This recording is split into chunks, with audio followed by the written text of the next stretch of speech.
Why would I throw in the towel? I just got in my bag. I don't make no mistakes. I'm coming for mine, and there ain't no one taking my place. Hey, what it do? Top of the morning. Welcome to the Quarter Report, brought to you by the Red Night Special. And this is Word on the Net. I'm your boy, Town Biz. Thank you for tuning in. Come on, y'all. Y'all hit that like, subscribe button if you're on the content. I also want to thank all the new subscribers, all the comments, all the likes. I appreciate it. Anyway, today, we're finna get off into PSD. Now, I don't know if a lot of y'all heard of them. It's a Bay Area group from back in the days. They had a hit song called Menage a Trois, along with a lot more other songs connected with Mac Dre and the Romper Room Gang. Anyway, they said PSD allegedly told, and Doobie defending him. Now, I don't know what's going on. I'm not calling PSD a rat. I ain't seen the paperwork. Other people from the press has called him a rat. So we finna get off into the content, see what's popping. You hear me? Anyway, let's get to it. Hope y'all having a wonderful, blessed day, man. Hope y'all woke up on the right side of the bed also, man. It's a cold world out here, man. So, you know, we got to have the right head on our shoulders, man, when we step out the front door, man. You want them good blessings, you got to have a positive outlook. Let's get back to the content. First, I'm not taking shit. The more I talk to my lawyer, I'm like, how is they saying that, how they even know? He like, man, they got the discovery and they got shit called jinx material. Jinx material means it's shit, they might have a witness that they not producing, but when you go to trial, they gonna producing, and you and your lawyer got an hour to get ready. When I get my discovery, and I read the shit from confidential source 4 in regards to our case, bro, this shit that I know you know. When I read the background on confidential source 4, mind you, earlier in our paperwork, it say, Diz Nation artist Stephen Davidson, and it talk about July 14th, 2008, him getting cracked in the airport with a substantial amount of MDMA. It have that exact date, July 14th, 2008. When I read confidential source 4, I know this is shit that you know. When it say, such and such was Doobie Man Connect over the last 10 years, and Doobie introduced me to him, and all this shit, I know this is shit that you know, bro. Then when I read the background, because how this paperwork go, if a motherfucker snitch or you got a confidential source on your case, they give you the background of it. This my nigga. I know about your DUIs. DUI. Damn. Fuck all that. When they get the line K, and it say that this confidential source on July 14th, 2008, was popped in the airport with a substantial MDMA, and they put it in the paperwork that Stephen Davidson. See that, and this is what I heard. I did hear somewhere that he had got caught up at an airport station with a bunch of ecstasy pills. You get what I'm saying? And I guess they flipped him. I don't know how true this is, but now they saying Doobie is defending. I want to know what's really going on, so we're gonna get back to the content. I understand, boy, you going to court, man, and you get that discovery package. It's crazy. You'd be surprised if people in there talking, man. You'd be like, wow, this is nuts. Was popped on that same day. Well, what you telling me? That you and this motherfucker got popped on the same day? So right around 2008, the FBI starts to investigate Thiz Entertainment. Exactly. At the time, Thiz didn't know that the investigation was going on, but the investigation started behind one of the guys that we used to deal with, PSD. PSD, the driver. Back then, we thought it was all good. But at the end of the day, he did some cat shit, fucked around and tried to hop on a plane with 6,000 pills. He had them taped to him and all the shit. Yeah, I heard about that. Yeah, he get pulled over in the airport with 6,000 pills, and basically he just started talking, and he got a full fucking investigation put on the whole nation, basically. Some of the shit that he told was true, but he made up shit. You know, he did shit to do. Basically, they told him, you got caught with 6,000 pills, my nigga. You finna go down. So. And that'd be crazy because it's always like that, man. People, and see, this is another thing. You see how that go down right there? That I always tell people, do your dirt by yourself, man, because, you know what I mean? If you go do your dirt by yourself, you ain't got to worry about nobody telling on you but yourself. Now, this crazy in this situation. This man went and allegedly was hopping on a plane with a bunch of pills taped to his body, get caught up and bring the whole squad down, put an investigation, put the light, shine the light on the whole orchestra, the infrastructure of their whole situation that's going on, partner. But, you know, it's just wild, man, that the game, like I tell people, the game, this happened back in the day. But it's even worse now. The game ain't the same no more, man. The game is out of here, man. Y'all need, the game is a myth. It always has been a myth. There's never been no honor amongst thieves. None of that, man. It's always been every man for himself, cutthroat. You know what I'm saying? That's what it is. Like I said, we got this crab in the barrel mentality. See somebody come up, pull them down. You get caught up, take your licking. People don't take their licking. They rather for everybody to come down with them. And let's get back to the content.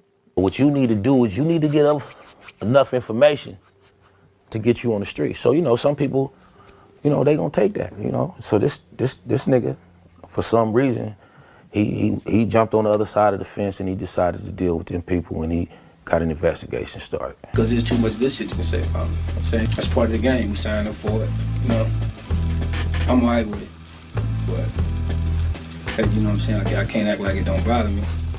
For real motherfuckers know, man. When the smoke cleared, all come out in the wash, you'll see what's happening. It's not my case against myself, it's their case against me. I just went through that. I was just persecuted and prosecuted. Like, if you really want to know, Google. Now that's PSD right there. Right. And it's crazy because I remember this interview. I watched this interview years ago. You know what I mean? It's crazy. All this is resurfacing now. But what can I say to this, man? I don't know. To me personally, you know, I feel like, you know, when you tell on somebody, man, you know, you kind of, I mean, ain't no kind of nothing. You tearing down family, friends, and whoever else depending on that person you telling on. And if you telling on the crew, that's like you breaking down the whole everything. Like you stopping people from feeding their families, bro. It's a cold situation, man. Like, you know what I mean? Like, that's why I said this game, everybody not built for this game. You know what I'm saying? Like, me personally, I feel like the people that chose this game, a lot of people that chose this game is the ones that's breaking the oath or whatever, or breaking the code, whatever the code is on these streets. You feel, as far as the no snitching rules, but and things like that. But I feel like them the ones because it's not something that chose them. Like, you know, a lot of people grow up in this lifestyle. You can't, you know what I'm saying? You can't control what family you're born into. You know what I mean? So if you're born into a family that comes from the streets and the gutter, that's what you're going to know. That's what you're going to be grow up in. But see, when you on the outside looking in, you be like, oh, I see these guys across the street. They driving nice cars. They out there having money, but you got a good family. You just ain't out there like them. You in the house. People tend to gravitate towards what they see. You know what I mean? And let's get back to this content. Find it, get a trace account, whatever the fuck is public information. Like, I ain't never had my character under this kind of scrutiny. But like I said, you sign up for this type of shit. But if you're gonna report that type of shit, man, again, back it with some facts. Friendship is supposed to be one of the most sacred bonds a person can have. It's built on loyalty, trust, and the belief that no matter what happens, the person standing next to you will never turn their back on you. In the streets, those values are magnified. Loyalty isn't just a word, it's the code people live by. And once that bond is broken, it can never be restored to the same strength it once had. Take PSD, for example. He was originally from Mississippi, but when he came out to Vallejo, the Crest neighborhood opened their arms to him. They accepted him, they vouched for him, they treated him like one of their own.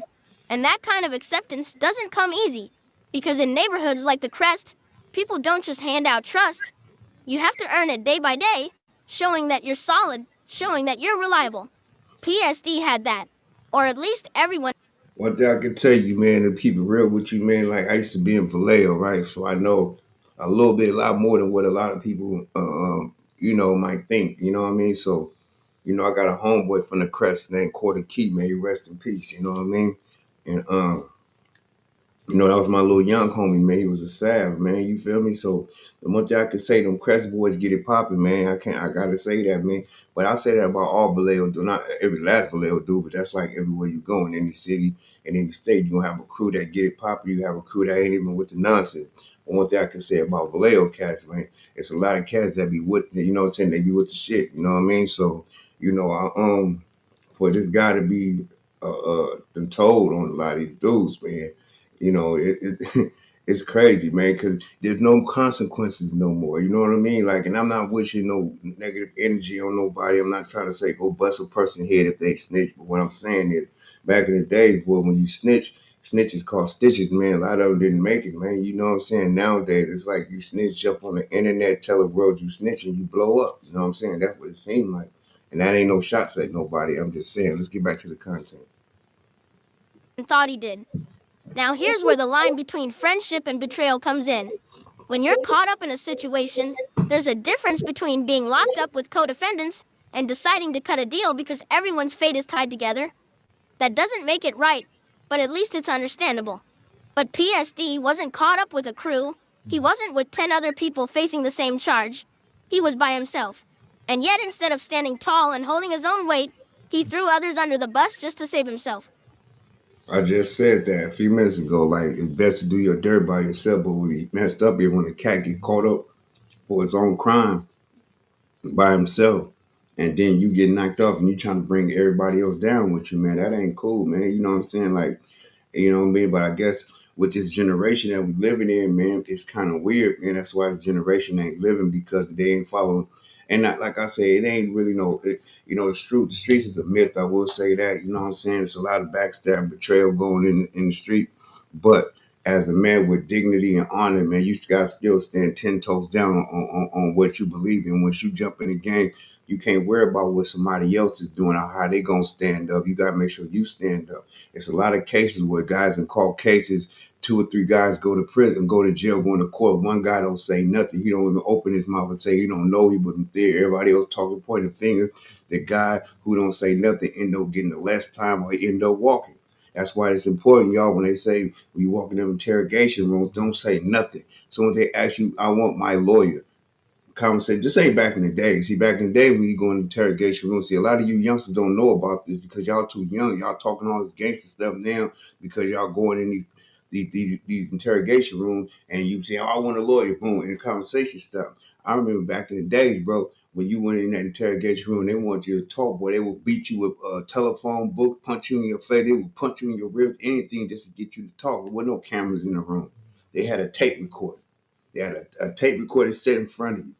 You know what I'm saying? Try to get you to talk. You want to talk there, stop that tape recorder, bing, put hands on you real quick, choke you out, put the recorder on. Now they got these cameras in all these interrogation rooms because, you know, it's been a lot of lawsuits going on. But anyway, let's get back to the content. Y'all hit that like and subscribe button to run this content up.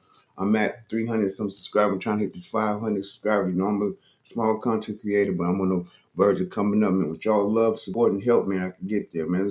You know what I'm saying? Let's hit that like, subscribe button. Let's get this content up there. Let's get back to it. That's where the betrayal cuts the deepest, because when you sell out your infrastructure just to get free, you're not just breaking the law of the streets, you're betraying the trust of every man who ever stood by you. Before the truth came out, Doobie was one of PSD's biggest offenders. He was out there in the crest, standing on business, shutting down rumors, telling people to put some respect on PSD's name. He believed in that friendship. He believed in the loyalty that he thought PSD had for him. And that's why the betrayal stung even more. Because Doobie put his own reputation on the line defending someone who was secretly a snake. And here's the part that hurts. People in the neighborhood had already started whispering. They noticed PSD got out way too soon for the type of crime he had caught. They were suspicious. But Doobie didn't want to believe it. He wanted to trust his friend. He thought they had a real bond, a genuine relationship that couldn't be broken. And then the truth surfaced. PSD had cooperated. PSD had snitched. PSD had given up information that nobody forced out of him. That's the problem with betrayal. Once you cross that line, there's no coming back. You can. And that's true. Once you become a rat, and that's another thing I want to say about to you youngsters that jumping in this gang banging culture, right? Ain't no rules. I mean, you know, when you jump off the porch or you jump in the game, they don't give you no book to say, here go to hood politics and the hood rules and what you do and don't do. It's something you're supposed to naturally understand. Like, don't snitch, mind your business. You know what I'm saying? You know, don't steal from nobody. You know what I'm saying? Things like that. It's just normal rules that you should learn about life. Excuse me. The thing about gangs and things like that, right? I was watching something and it says Chicago gangs. It's like, do y'all get jumped in? Big homie CC was like, hell no, we don't get jumped in. He was like, man, think about it.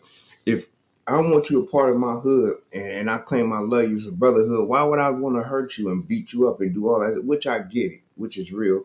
But on the flip side of the thing, you cannot be mad at LA politics on how they get in with the way they recruit their members. You can't. Every state got their own rules.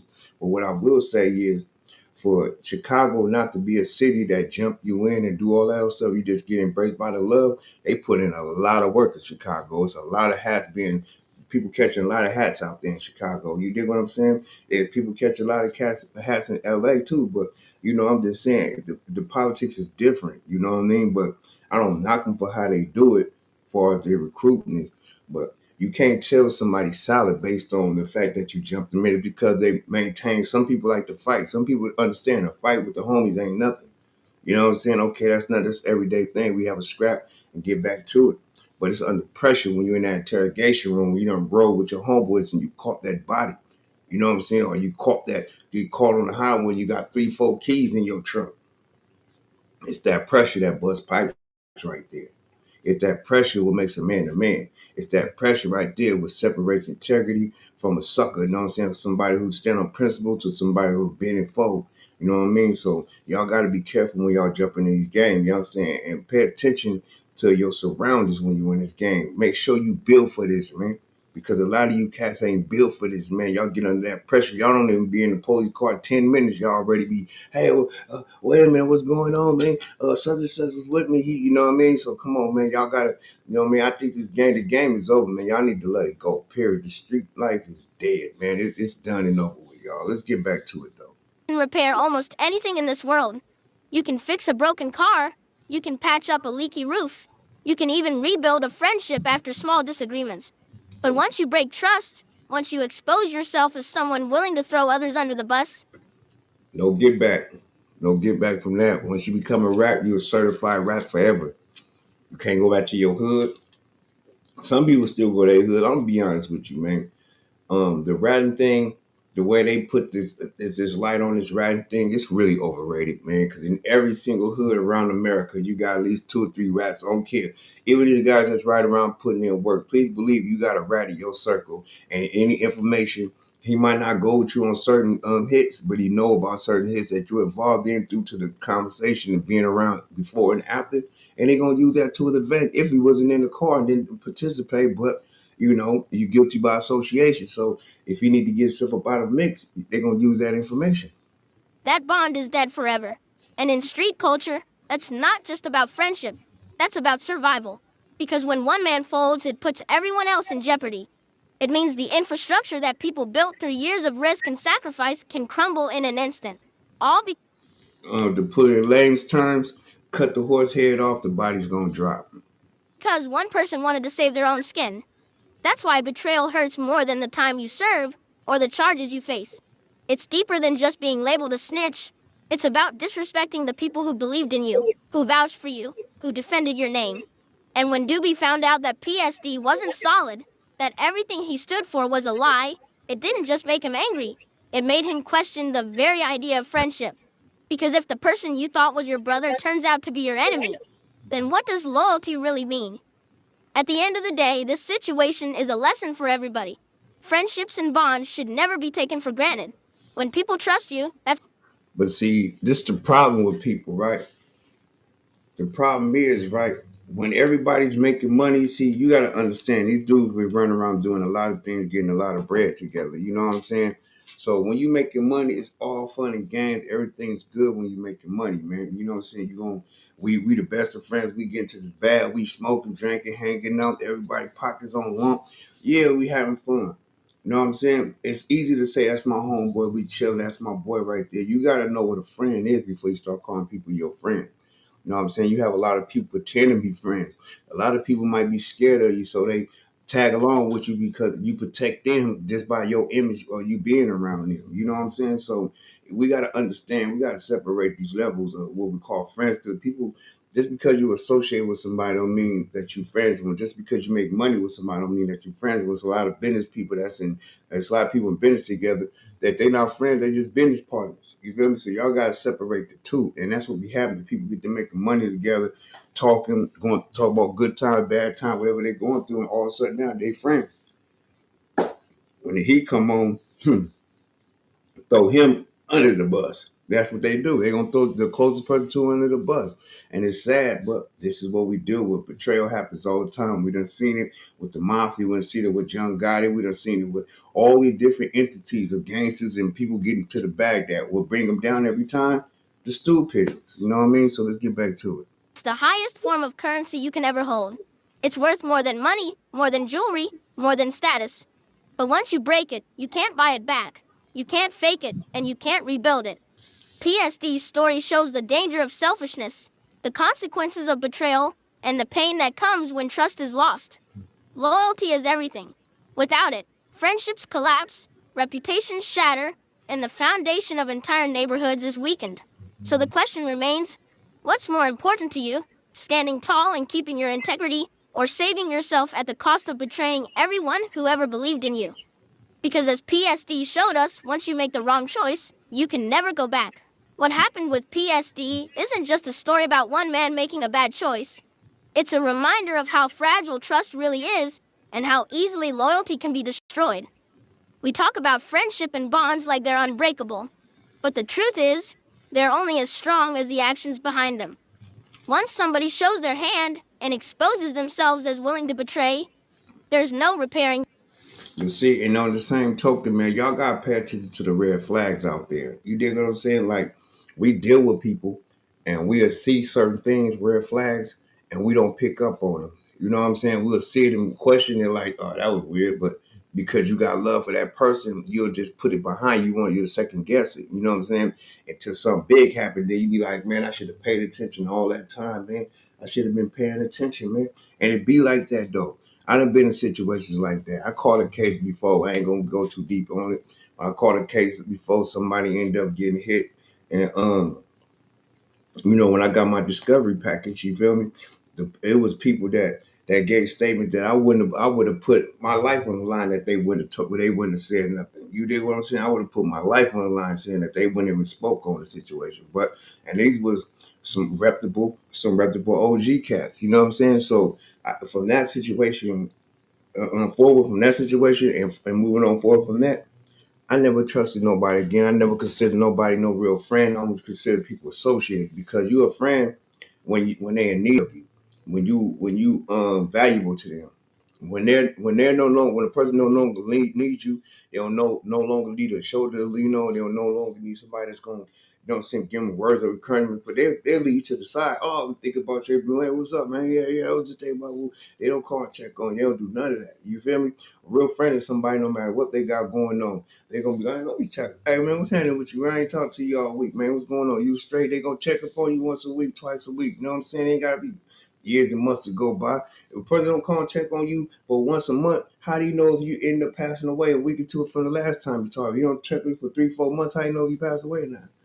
You know what I'm saying? So you got to know the difference between friends and associates. And a lot of times, people that we deal with on a daily basis be associates. Because real friends ain't going to want to put you in a jam anyway. Anyway, let's get back to the content. Y'all hit that like, subscribe, brother. Let's run this content up. That damage. You can apologize, you can try to justify, but you can't erase the fact that you chose yourself over the very people who stood behind you when nobody else would. Think about Doobie. This man put his name, his face, and his whole reputation on the line to defend PSD. He went against whispers in the neighborhood. He told people to stop speaking foul on his friend's name, and he genuinely believed that the loyalty he gave would one day be returned. But what did he get back? A knife in the back. The same man he defended was the same man who secretly cooperated with law enforcement and told on the structure that gave him love when he first came from Mississippi. That kind of betrayal is deeper than a street issue. That's personal. That's about respect, about honor, about what friendship really means. And let's be real here. This wasn't a case where PSD was forced into an impossible corner with multiple co-defendants all facing the same time. That would have still been weak, but at least there's context. This man was caught by himself. Nobody else was on that paperwork. Nobody else was in that courtroom. Yet he still chose to give up the infrastructure that had once accepted him. That's why the situation is so out of pocket. Because he didn't. And that's why people be getting unalived, because you got to understand, you got people that's on their third strike already. Some people on parole violation, wiggling, still trying to make things happen to feed their family because they can't get a job, so they got to get in the streets and they got kids, so got to pull these a few tools and fuse together so they can support their family. Then you got these dudes that get caught up on their own time, and then they want to bring other people down, throw other people under the bus, man. You know what I'm saying? That ain't cool at all, man. I don't condone that. You got caught up, ride your beef out, bro. You know what I'm saying? Anyway, let's get back to it.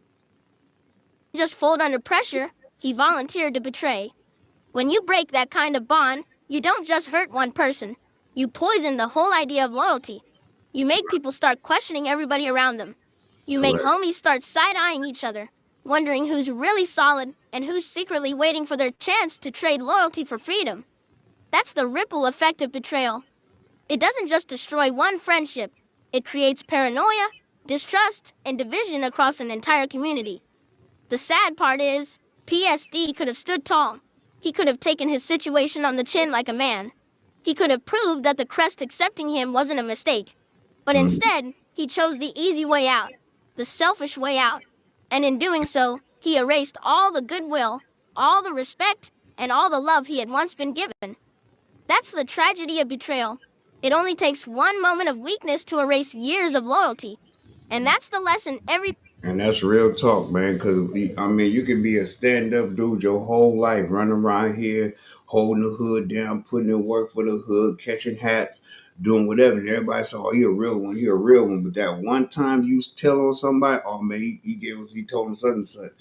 It take all that. People don't respect now. Will they still fear you because they know that you was like, it's a whole lot of snitches out here that's wig busters that'll bust your wig open real quick, that'll peel your snapper back. It's a whole lot of people out here like that. That's stool pigeon. That don't take away from your gangster. Now, as far as people, the gangsters in the streets, how they look at you, they gonna be like, yeah, he a gangster, but he a stool pigeon though, boy. So you better be careful with it. He'll kill you, but or whatever. He'll unalive you, but you know what I'm saying? He'll definitely tell on you at the same time. So you know you got to keep that in mind when you're dealing with these people in the streets, man. This is a sad situation right here because they could have been such a great. He could have went down in history as one of the greats, man. Because I used to slap PSD CD, little tape or whatever. Everybody should take away from this. Trust is sacred. Loyalty is priceless. Once you lose it, you can't buy it back, no matter how much you beg or explain. People will never look at you the same because they've seen who you really are when the pressure is on. Friendship isn't about smiling when times are good. It's about standing strong when times are hard. It's about carrying weight even when it gets heavy, because you know your brothers would do the same for you. So when we close the book on PSD's situation, let this be the final word. Betrayal is the one crime you can't come back from.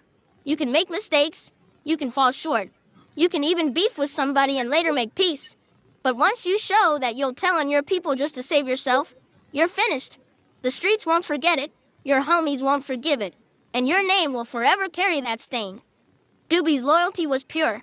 He gave everything he had to defend a man he thought was his brother. Yeah, shout out to Doobie, man, because Doobie was trying to hold his man down, man. I salute you, King. Took my hat to you, you know what I'm saying? I understand how I feel to think somebody your homeboy and you rocking and you think they solid and you get betrayed. That's a cold feeling, man. That's a straight letdown, man. You dig what I'm saying? Anyway, man, you know that we're gonna stop it right there. You feel me? We're gonna stop that thing right there. You feel me? I just want to say, man, thanks for tuning in, man. Y'all hit that like and subscribe button, man. Drop a comment in the comment section. Tell me what you think about this content, man. How you feel about this situation, you know what I'm saying? Tune in. I'll hit you up on the next one, man. Y'all have a wonderful, blessed. Why would I throw in the towel? I just got in my bag. I don't make no mistakes. I'm coming for mine.